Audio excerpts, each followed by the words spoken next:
el docente Sami Hamdan Suleimán, profesor de la Cátedra de Derecho Procesal Penal que dicta el Instituto de Estudios Superiores de Investigación y Posgrado, entiéndase en este caso en la UNI, en convenio con la Universidad de Falcón. Es para mí un gusto compartir con ustedes parte de la tarde de hoy, en este cuarto encuentro. Hoy nos corresponde tratar el tema de la unidad 4, que se conforma con el tema, los puntos de los recursos, los procedimientos especiales y, aparte de todo, la fase de ejecución de sentencia. Esos son los puntos fijados de la unidad 4. Ya nosotros nos paseamos por la fase preparatoria, la fase intermedia y la fase de juicio oral y público. También se celebró, tuvo lugar la evaluación del tercer módulo, que culmina hoy, 22 de marzo, a las 23:59, por lo que ya la mayoría seguramente presentó la evaluación. Bueno, vamos a entrar en materia. Cuando tuvimos el primer encuentro, yo les señalé a ustedes que nuestro proceso penal en Venezuela se nutría o se conformaba de una gama de procedimientos penales. Hablé del procedimiento penal ordinario, que fue el que tratamos prácticamente en los 3 encuentros que hemos tenido, pero también les dije que en el libro tercero del Código Orgánico Procesal Penal íbamos a encontrar los otros modos de proceder, los otros tipos de procedimiento establecidos en el Código Orgánico Procesal Penal. Y a ese tenor vamos a hablar de los procedimientos especiales. Ubíquense en el Código Orgánico del 353 del Código Orgánico Procesal Penal al artículo 422. Ahí encontramos los siguientes procedimientos. El procedimiento para el juzgamiento de los delitos menos graves. Allí, ese procedimiento nace con la vigencia del Código Orgánico Procesal Penal de junio del año 2012, y se trata de un procedimiento cuya ilustración inicial ubicamos en el artículo 354. El presente procedimiento será aplicable para el juzgamiento de los delitos menos graves. A los efectos de este procedimiento, dice la norma, se entiende por delitos menos graves los delitos de acción pública, ¿verdad?, previstos en la ley, cuyas penas en su límite máximo no excedan de 8 años de privación de libertad. Y allí encontramos qué delitos se exceptúan para el juzgamiento del procedimiento en el marco de los delitos menos graves. Dice, se exceptúan de este juzgamiento independientemente de la pena cuando se tratara de los delitos. Homicidio intencional. Bueno, el homicidio intencional en Venezuela tiene una pena de 12 a 18 años cuando hablamos del homicidio intencional simple, pero aparte del simple tenemos el calificado y el agravado. Es decir, esos delitos están excluidos del procedimiento especial de delito menos grave. Tenemos también la violación, los delitos que atenten contra la libertad, entiéndase aquí la extorsión, el secuestro, la integridad e indemnidad sexual de niños, niñas y adolescentes, los delitos de abuso sexual, con penetración o sin penetración, previstos en la Ley Orgánica para la Protección de Niños y Adolescentes, o en el caso de que se trate del género femenino, previsto en la Ley Orgánica sobre el derecho de las mujeres a una vida libre de violencia Los delitos contra el patrimonio público, entiéndase los delitos de corrupción previstos en la ley contra la corrupción y la administración pública. Podemos considerar aquí incluso los delitos de carácter tributario previstos en el Código Orgánico Tributario. El tráfico de drogas de mayor cuantía. Fíjese, de mayor cuantía. Un elemento que llama poderosamente la atención porque la práctica también nos permite determinar que al decir, en este caso, el tráfico de drogas de mayor cuantía, podría pasar a considerarse, bueno, y es que el tráfico de menor cuantía podría ser catalogado como posible en el tratamiento procesal como menos grave. Bueno, la lógica nos indica que no en razón a la penalidad que tiene ese delito. Sin embargo, aquí habla tráfico de drogas en mayor cuantía, pero es que la menor cuantía también supera los 8 años, porque estamos hablando de un delito que tiene de 8 a 12 años de penalidad. Es decir, al superar los 8 años está también excluido de cualquier posibilidad. Tenemos también la legitimación de capitales, que está previsto como delito en la Ley Orgánica contra la Delincuencia Organizada y Financiamiento del Terrorismo, contra el sistema financiero y delitos conexos contra el sistema financiero. Delitos de naturaleza bancaria, por ejemplo. Instituciones o empresas que se han constituido con el ánimo de captar dinero de los clientes sin tener la autorización de la Superintendencia de Bancos y otras instituciones financieras, poner un ejemplo. Delitos con multiplicidad de víctimas.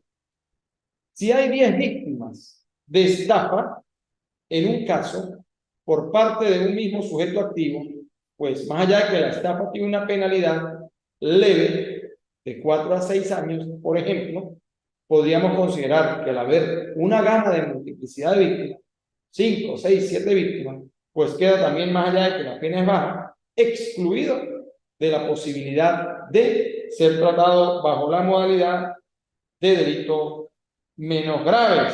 Igual podría ocurrir en un hecho culposo, donde se produce un hecho de tránsito con víctimas dentro de un autobús, que salgan a lo mejor con lesiones culposas graves o menos graves o gravísimas, más allá de que la pena no supere los 8 años, el hecho de que existan varias víctimas, también imposibilita el tratamiento como delito menos grave por disposición señalada en el última parte del artículo 354 del Código Orgánico Procesal Penal.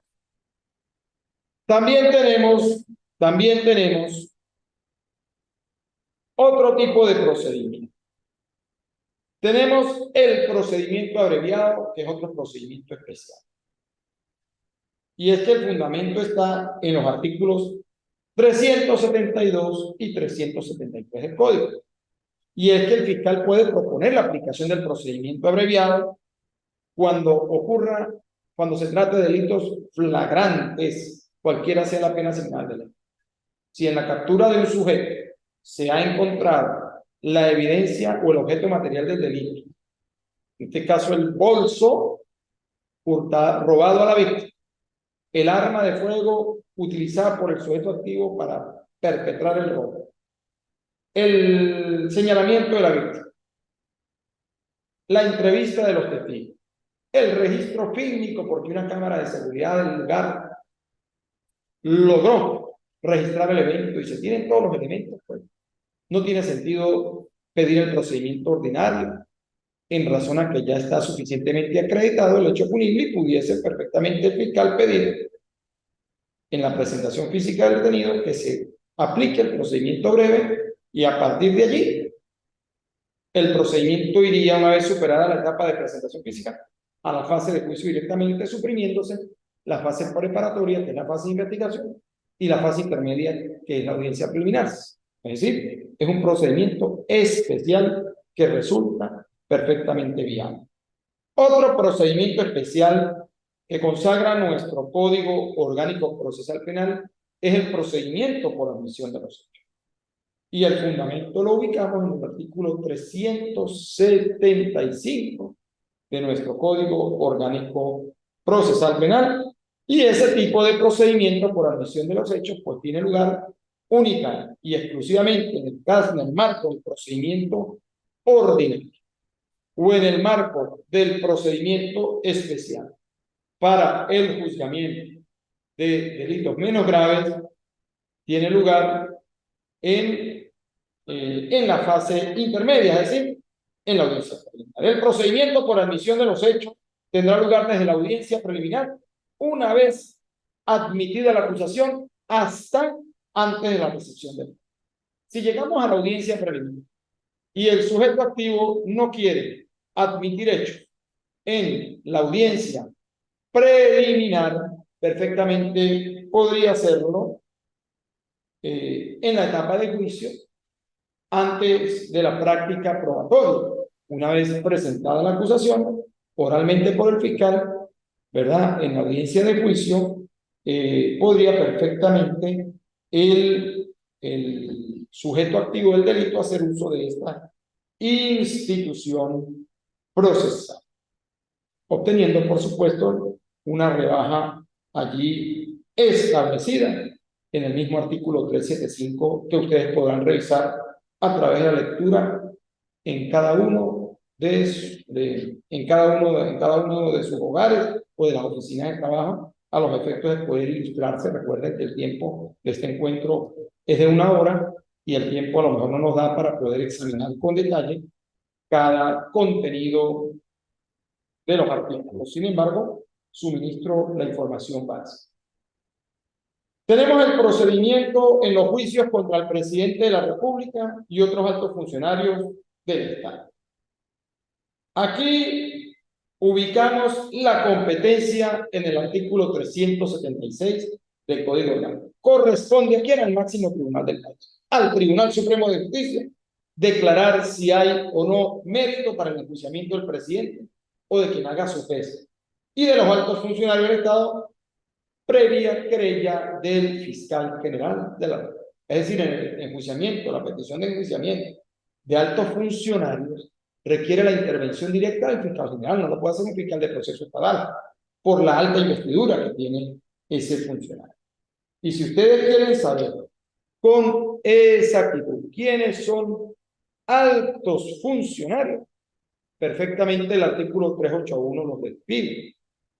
Son altos funcionarios el presidente de la República, el vicepresidente ejecutivo, los ministros del despacho, el procurador general de la República, el contralor general de la República, los miembros del alto mando militar, gobernadores, diputados, magistrados del Tribunal Supremo, el fiscal general de la República, el defensor del pueblo, los rectores del Consejo Nacional Electoral y los jefes de misiones diplomáticas de la República.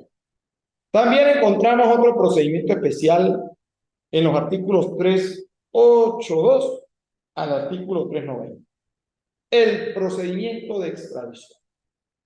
La extradición se rige por lo establecido en la Constitución, los tratados, convenios y acuerdos internacionales suscritos por nuestra República en esa materia y las normas que rigen ese punto.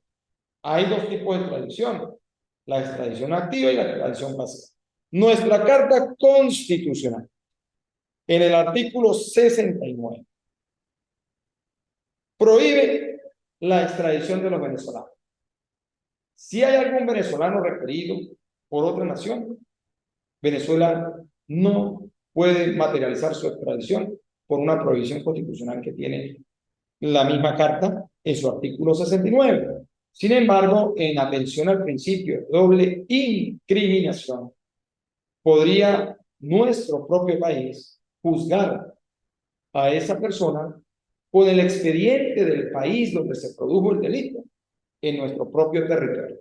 Para eso hay que cumplir determinadas pautas. Primero que nada, bueno, obviamente el país requirente tendrá que peticionar la extradición de nuestro connacional y seguramente nuestro máximo tribunal negará la extradición en razón a esa prohibición constitucional y en base al Tratado de Asistencia Mutua en materia penal y haciendo uso del principio de doble incriminación, se evaluará la posibilidad de que ese expediente de ese país sea enviado previo al cumplimiento de protocolos de Cancillería y de los máximos tribunales de cada país, en el caso del país requirente, y de la propia fiscalía de ese país, ese expediente llegará a territorio nacional y una vez aquí, perfectamente, el fiscal designado podrá solicitar el enjuiciamiento de esa persona con el expediente de ese país que lo ha requerido y que no ha recibido la aprobación de extradición en razón a la prohibición que tiene el 69 de nuestra Constitución. Hemos tenido experiencias sobre esos puntos y vivencias y es verdaderamente interesante el tema porque si la persona cometió el delito de homicidio en la Argentina o en Colombia y está aquí en Venezuela tratándose de un connacional, de un venezolano, perfectamente al existir también ese delito, al estar fijado en nuestro Código Penal, en función al principio de doble incriminación. ¿Qué quiere decir eso? Que aparece el delito allá en la legislación penal argentina o colombiana y aparece también en nuestro país, en el Código Penal nuestro, perfectamente puede ser juzgado por ese delito en nuestro país con el expediente del país requirente. Avanzamos. Tenemos el procedimiento en los delitos de acción dependiente de instancia de pago. Ese es un procedimiento especial para los delitos de acción privada. Y es que el artículo 391 lo señala, no podrá procederse al juicio respecto de los delitos de acción dependiente de acusación o instancia de parte agraviada, sino mediante acusación privada de la víctima ante el tribunal competente conforme lo dispuesto en este tipo. Bueno, del 391 al artículo 409 podrán observar ese procedimiento. Ejemplo, en Venezuela, como dije antes, en otros encuentros, los delitos se clasifican en delitos de acción pública y delitos de acción privada. Este procedimiento en los delitos de acción dependiente de instancia de parte para los delitos de acción privada, donde el titular de la acción penal no es el Ministerio Público, sino el particular, la propia víctima. Ejemplo, difamación, delito de injuria. Bueno, esos delitos de difamación, injuria o daños materiales o violación del simple homicidio son delitos de acción privada. Corresponde a la misma víctima presentar su acusación privada ante un tribunal de juicio para que el tribunal proceda a fijar la audiencia correspondiente. Pero antes de ello, pudiese la misma víctima, haciendo uso del auxilio judicial, si no tiene los elementos suficientes, entiéndase fuentes de prueba, medios de prueba para poder presentar la acusación, más allá de que el hecho ocurrió y no sabe cómo se llama el sujeto activo, el delito, no tiene la inspección técnica, no tiene la experticia de daños, no tiene el dictamen pericial informático para acreditar la difamación a través de un medio de comunicación, qué sé yo. Bueno, la víctima que pretenda constituirse en acusador privado puede primeramente peticionarle al Tribunal de Control de Garantías, con base al artículo 393 del Código Orgánico Procesal Penal, el auxilio judicial. Revisen ese artículo 393. Dice, la víctima que pretenda constituirse en acusador privado para ejercer la acción penal derivada de los delitos pendientes de acusación de parte agraviada puede solicitar al juez de control que ordene la práctica de una investigación. ¿Para qué? Para identificar al acusado, ubicar su domicilio, acreditar el hecho punible y recabar elementos de convicción. Entonces se hace un escrito donde se identifica, señala al juez de control del delito por el que pretende acusar, ¿verdad? Acredita su condición de víctima y señala de manera expresa y precisa los actos o diligencias de investigación que requiere para que se cumplan y pueda él, luego de practicar esa diligencia, recibirlas en manos del Tribunal de Control y decirle al tribunal, bueno, aquí están los recaudos requeridos y ya queda por cuenta suya intentar la acusación penal ante el Tribunal de Juicio. Es necesario. Tenemos también el procedimiento para la aplicación de medidas de seguridad. Véase el artículo 410 al 412 del Código Tánico Procesal. ¿Cuándo procede ese modo de actuar? Cuando el Ministerio Público, en razón a la inimputabilidad de la persona, estime que solo corresponde aplicar una medida de seguridad, requerirá la aplicación de este procedimiento. Entonces, los requisitos están en el 400. Por ejemplo, una persona que deambula por la calle, que tiene a lo mejor un problema de salud mental y produce daño con violencia en la calle, lanzando piedras a los vehículos. Y resulta que la persona es inimputable por su propia condición de salud mental. Entonces, el Estado tiene que garantizar, primero que nada, la seguridad ciudadana y también la recuperación de esa persona desde el punto de vista clínico. Entonces, lejos de acusarlo, porque es inimputable, estaríamos frente a la ausencia de un elemento constitutivo o necesario para el delito, que es la imputabilidad. Puede haber una acción, la tipicidad, la antijuridicidad, la culpabilidad, qué sé yo, cualquiera de el conjunto de elementos, pero si carece de uno de ellos, que es la imputabilidad, pues esa persona, si es inimputable, no se puede acusar, pero el Estado tiene que atenderlo con una medida de seguridad a fin de que sea internada en un sitio de salud que le garantice su recuperación mental. Entonces, en ese caso, una vez que el tribunal logre determinar que esa persona ha superado esa dificultad, si la inimputabilidad es parcial y no total, pues podrá perfectamente ser considerada a lo mejor responsable en un eventual procedimiento ordinario. El procedimiento para la reparación del daño y la indemnización de perjuicios. Artículo 413 al 422 del Código Orgánico Procesal. Bueno, una vez que se ha logrado condenar a alguien en el marco de un procedimiento penal, surge la posibilidad de que la víctima pueda accionar civilmente contra esa persona condenada.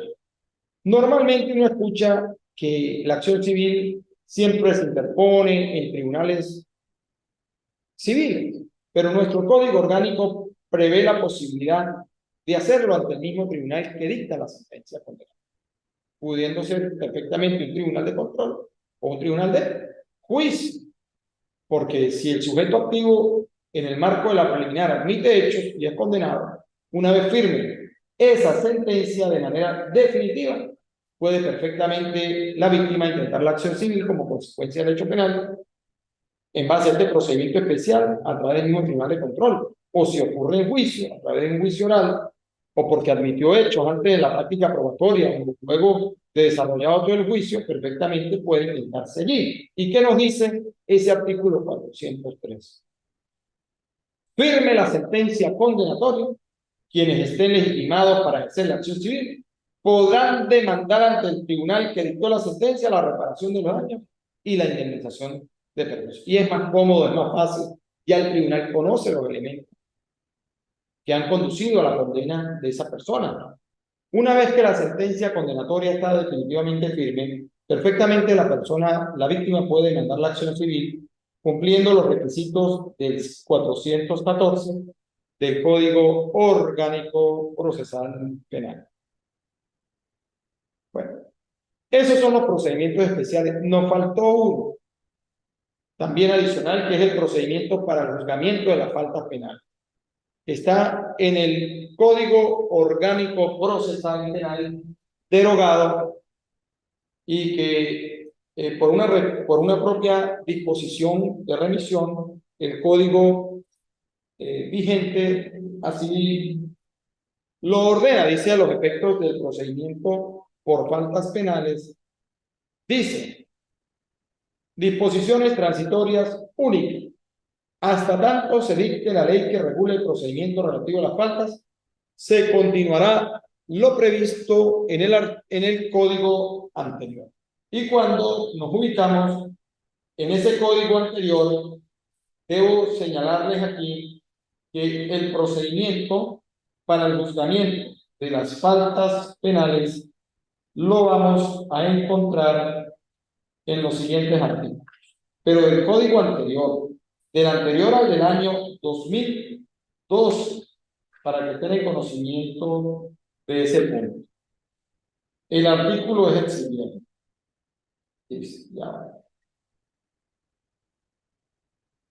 Ya lo vamos a ubicar aquí. Ya lo vamos a ubicar aquí. Bueno, ahora lo ubicamos. Eso lo van a encontrar en el artículo 391 y siguientes del Código Orgánico Procesal Penal del año 1998, que tuvo algunas reformas, pero que consagra el procedimiento para el juzgamiento de las faltas penales. Y las faltas penales tratan de hechos punibles de acción pública.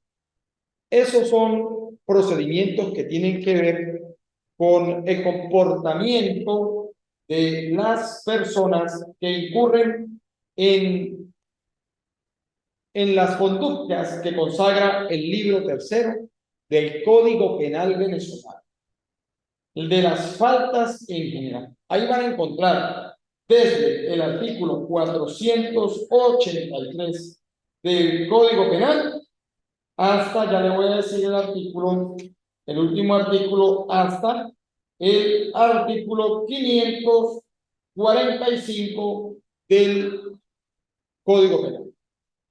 Del 483 al 545 del Código Penal van a encontrar tipificadas las faltas penales y que conducen a que su tratamiento procesal se haga a través del procedimiento especial para el juzgamiento de las faltas penales previsto en el Código Orgánico Procesal Penal del año 1998 y que estuvo vigente más allá de sus reformas hasta mediados de junio del año 2012.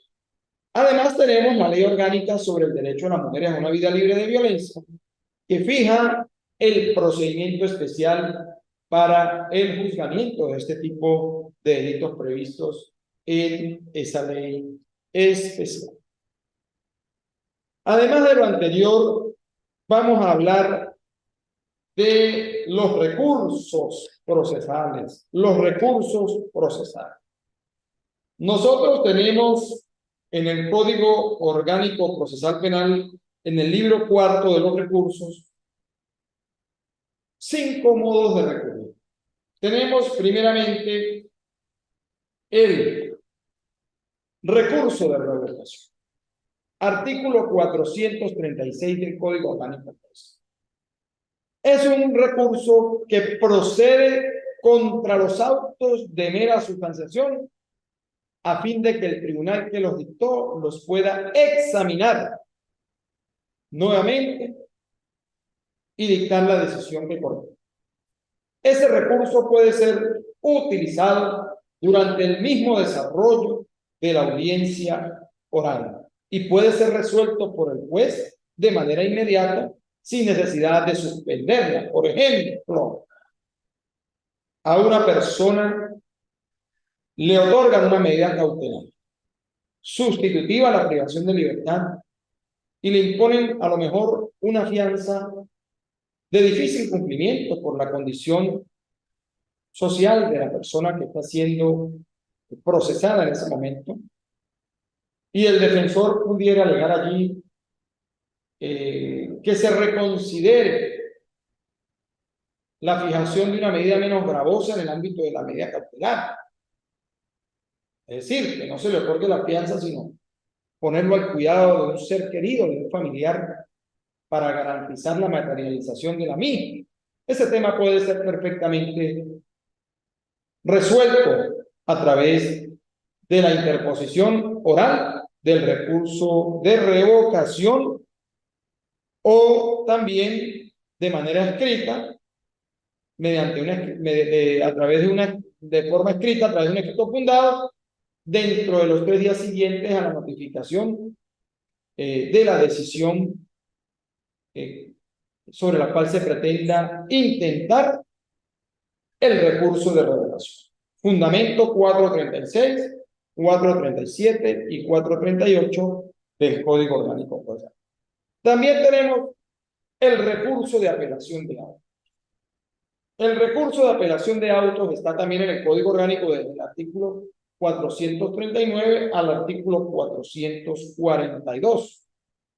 Y los motivos de procedencia son los que están fijados en los 5 numerales, en los 7 numerales de ese artículo 439. La primera es las que pongan fin al proceso o hagan imposible su continuación. Es decir, si el juez de control, en el marco de una audiencia, decreta el sobreseimiento de la causa por X o Y motivo de los supuestos de procedencia del artículo 300 del Código Orgánico Procesal Penal, pues se trata de un acto que pone fin al proceso e imposibilita a lo mejor su continuación. Allí perfectamente la persona o la víctima pudiese hacer uso, o la misma fiscalía, del recurso de apelación contra el auto que acuerda ese sobreseimiento. Las que resuelvan una excepción. Las excepciones están fijadas en el artículo 28 del Código Orgánico Procesal Penal y pueden ser interpuestas en las diversas etapas del proceso, en la fase preparatoria, en la fase intermedia o en la fase de juicio. Las que rechacen la querella o la acusación privada. Resulta que el fiscal acusó, pero inadmitió la querella, en este caso de la víctima, o inadmitió la acusación privada de la víctima. En estos casos, perfectamente puede la persona que se ve afectada intentar el recurso de apelación contra ese auto que rechaza la querella o inadmite la acusación privada. Cuarto, las que declaren la procedencia de una medida cautelar privativa de libertad sustitutiva. Una persona es privada de libertad en una audiencia y está en desacuerdo el defensor con esa privación de libertad, y él perfectamente puede atacarla a través de el recurso de apelación, o en su defecto cuando es otorgada una medida cautelar sobre la base de un delito grave, a lo mejor también, bueno, pudiese perfectamente, en este caso, la parte afectada, que en este caso sería la víctima, intentar el recurso de apelación contra esa decisión.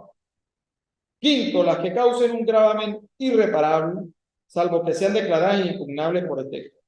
Ese es el numeral que más se utiliza a nivel de la vía recursiva por parte especialmente de la Fiscalía y también de la defensa.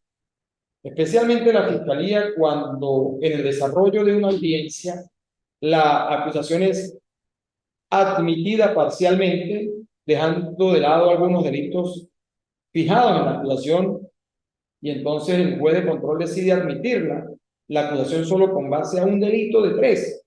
Entonces, pudiese el fiscal en ese caso considerar que ese tipo de decisiones le causan un gravamen irreparable y pudiese perfectamente intentar el recurso de apelación con fundamento en este numeral quinto del 439. Las que concedan o rechacen la libertad condicional o denieguen la extinción, conmutación o suspensión de ejecución de la pena. Ya que hablaríamos de decisiones que perfectamente puedan dictar los tribunales de ejecución de sentencia, que rechacen el otorgamiento de la libertad condicional, o denieguen la extinción de la pena, o de la suspensión condicional de la ejecución de la pena, que son instituciones ya propias de la fase de ejecución de sentencia. Bueno, y allí está el lapso en el 440, el tiempo que tiene las partes para poder intentar el recurso de apelación y el procedimiento siguiente a los efectos del 441 y 442 que ustedes deben revisar en sus horas. Tenemos la apelación de la sentencia definitiva.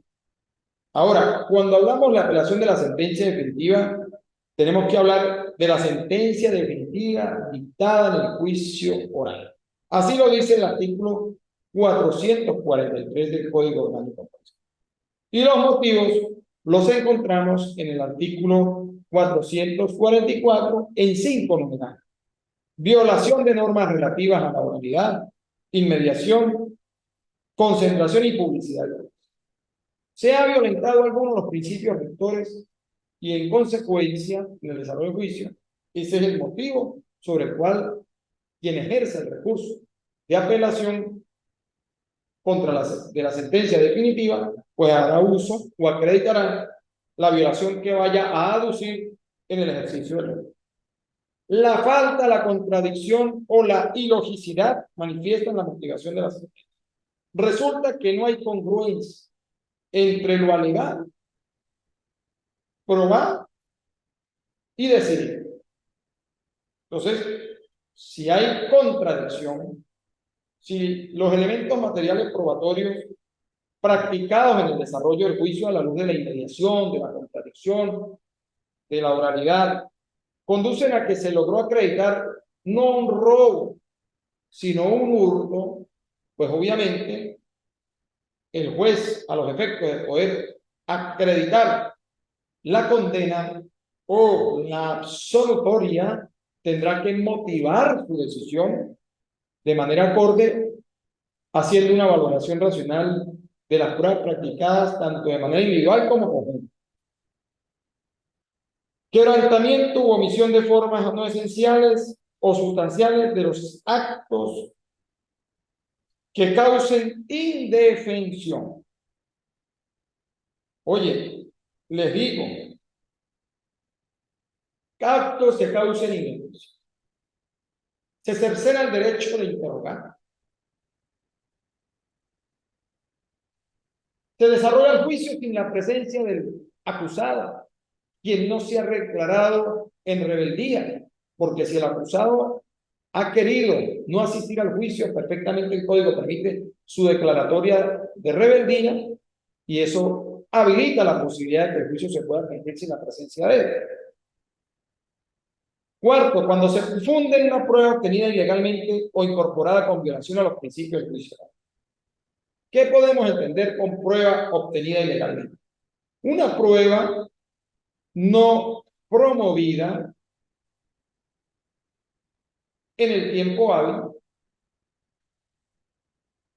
conforme lo establece el artículo 311 del Código Orgánico Procesal Penal, o que se trate inclusive de una prueba considerada nueva en el desarrollo del juicio, pero que esa novedad no resulta cierta porque había sido ya tratada en la fase preparatoria y que no fue ofertada en su oportunidad legal por parte del fiscal.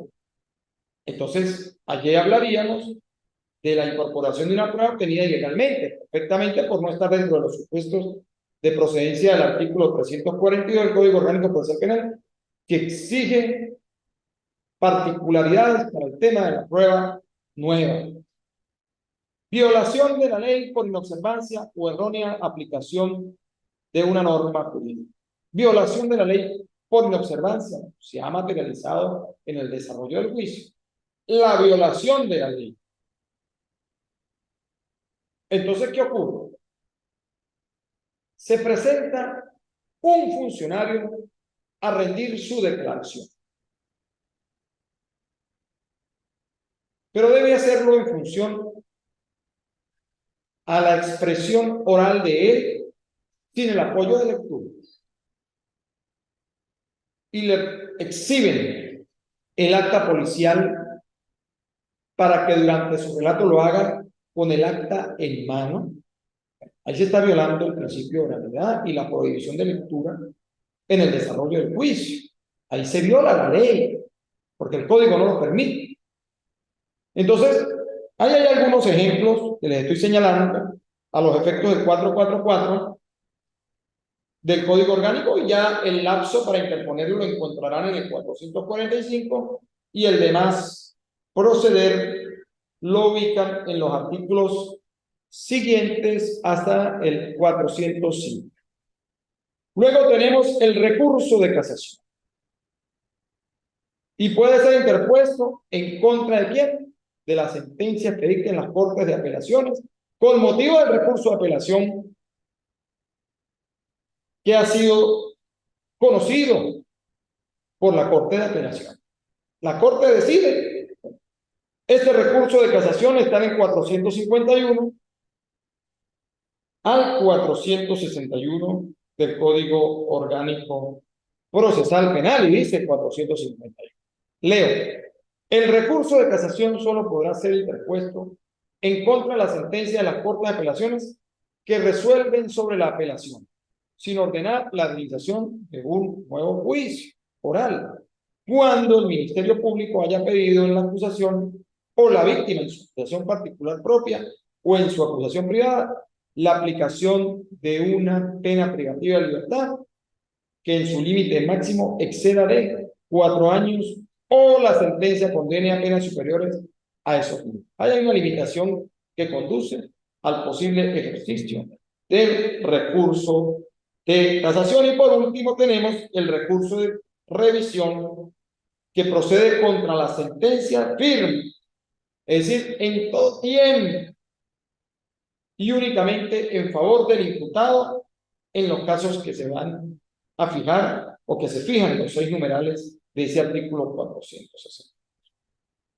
Es decir, procede contra la sentencia firme en cualquier momento después de condenada la persona y haber adquirido firmeza la decisión. Primero, cuando en virtud de sentencias contradictorias estén sufriendo condena 2 o más personas por un mismo delito que no pudo ser cometido sino por una sola. Ejemplo, el porte ilícito de arma de fuego. Es un delito individual. Quien porta el arma es el autor material, pero quien lo acompaña no comete el delito, sino simplemente quien lo aporta. En consecuencia, mal podrían existir 2 personas condenadas sobre este delito por el delito de porte cuando el arma la poseía uno solo, la portaba. Segundo, cuando la sentencia dio por probado el homicidio de una persona cuya existencia posterior a la época de su presunta muerte resulta demostrada plenamente. Es decir, se acusó a Pedro Pérez por el delito de homicidio en contra de Juan Delgado. Resulta que Juan Delgado aparece vivo posteriormente. Tercero, cuando la prueba en que se basó la condena resulte falsa, una prueba obtenida con violación al debido proceso, sobre la base de una mentira, la persona termina diciendo que no vio eso, en fin, una prueba falsa conduce a la revisión de la sentencia. Cuando con posterioridad a la sentencia condenatoria ocurra o se descubra algún hecho o aparezca algún documento desconocido durante el proceso, que sean de tal naturaleza que hagan evidente que el hecho no existió o que el imputado no lo cometió. Se condenó a una persona que jamás cometió el delito, porque se logró demostrar posteriormente que quien lo había cometido no era él, sino su hermano gemelo, por ejemplo, o otra persona que usurpó la identidad de él.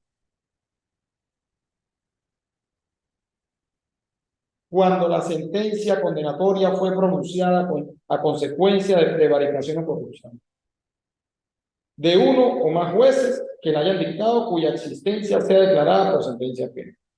Se logró demostrar en una investigación por corrupción que hubo colusión, que hubo concierto de jueces para perjudicar a una persona y que todo se manejó con fraude. Y se trata de una condena contraria a la verdad y amparada por el fenómeno de la corrupción. Cuando se promulgue una ley penal que quite al hecho el carácter de punible o disminuya la pena. Una ley que despenaliza determinada conducta antes delictual y que hoy despenaliza la nueva ley, por ejemplo, el delito de usura, por poner un ejemplo. Que existe una condena por usura y mañana una ley especial despenalice la usura. El efecto inmediato es que en función del principio de la norma más favorable, bueno, y en función del principio de progresividad, de la favorabilidad de la norma en este caso, esa pena pierde valor, pierde efecto sancionatorio, se materializa la revisión y se despenaliza esa conducta. La sentencia queda extinguida, o también puede ser que el delito posteriormente, más allá de la penalización, en una eventual modificación, disminuya el quantum de la pena, pues también puede ser perfectamente correcto. Entonces tenemos 5 recursos: el recurso de revocación, el recurso de apelación de auto, ¿verdad? Tenemos el recurso de la apelación de la sentencia definitiva dictada en juicio oral, el recurso de casación y el recurso de revisión. Y por último, debo referir el tema de la ejecución de la sentencia. Así como existe la fase preliminar en el procedimiento ordinario, la fase intermedia, la fase de juicio y la fase de ejecución de la sentencia, debo indicarle que ese procedimiento o esa fase de la ejecución de sentencia lo vamos a encontrar desde el artículo 470 del Código Orgánico Procesal Penal al artículo 500 del mismo. ¿Ok? Al artículo 503 del Código Orgánico Procesal Penal, del 470 al 500. Ahí vamos a encontrar el tema de la suspensión condicional de ejecución de la pena. Vamos también a encontrar la libertad condicional. Vamos a encontrar el destacamento de trabajo, el confinamiento, y todas esas instituciones procesales fijadas en la fase de ejecución de sentencia que implican que la persona esté condenada, tienen su fundamento en el artículo 272 constitucional, que enuncia la necesidad de que el Estado garantice la rehabilitación del interno y el respeto de sus derechos humanos. Y para eso, pues los establecimientos penitenciarios, dice la Constitución, tendrán espacio para el trabajo, el estudio, el deporte, y funcionarán bajo la dirección de penitenciarías profesionales. Perdón, bajo la figura de penitenciaristas profesionales, personas capacitadas para la atención en esta fase procesal. ¿Y qué se busca? Se busca resocializar, recuperar al penado en aras de que siga siendo parte de esta sociedad. Bueno, la resocialización del preso. Yo los invito a que revisen esa parte final de la ejecución de la sentencia en los aspectos básicos. Léanse, por favor, los artículos del 470 al 503 del Código Orgánico Procesal Penal. Bueno, por la tarde de hoy debo indicarles que debo poner punto final al encuentro. Quiero agradecerles a todos ustedes la participación en este cuarto encuentro en la Cátedra de Derecho Procesal. Ya la evaluación en su momento será cargada al aula para que puedan materializarla, pero antes les pido, por favor, revisen el material de apoyo que está en el aula. En el aula hay un material que cubre los 3 puntos temáticos del encuentro de hoy. No me pueden decir luego que eso no estaba en el material. El material lo contempla. En la medida en que lean ese material, créanme que no van a tener ninguna dificultad en la evaluación. Bueno, agradeciendo la concurrencia de ustedes, me despido, no sin antes decirles que sigo a la orden a través del aula. Estamos ya en la 4ª unidad y debemos tratar de salir lo mejor posible. Muchas gracias por la atención. Gracias a María Eva, que la tengo aquí presente en el aula. Estuvo presente en todos los encuentros que tuvimos, porque la cátedra permite el contacto a través del uso de la telemática y de la presencialidad para aquellos participantes que deseen estar presentes en el aula, aquí compartiendo con el docente. Hasta luego, Dios bendiga.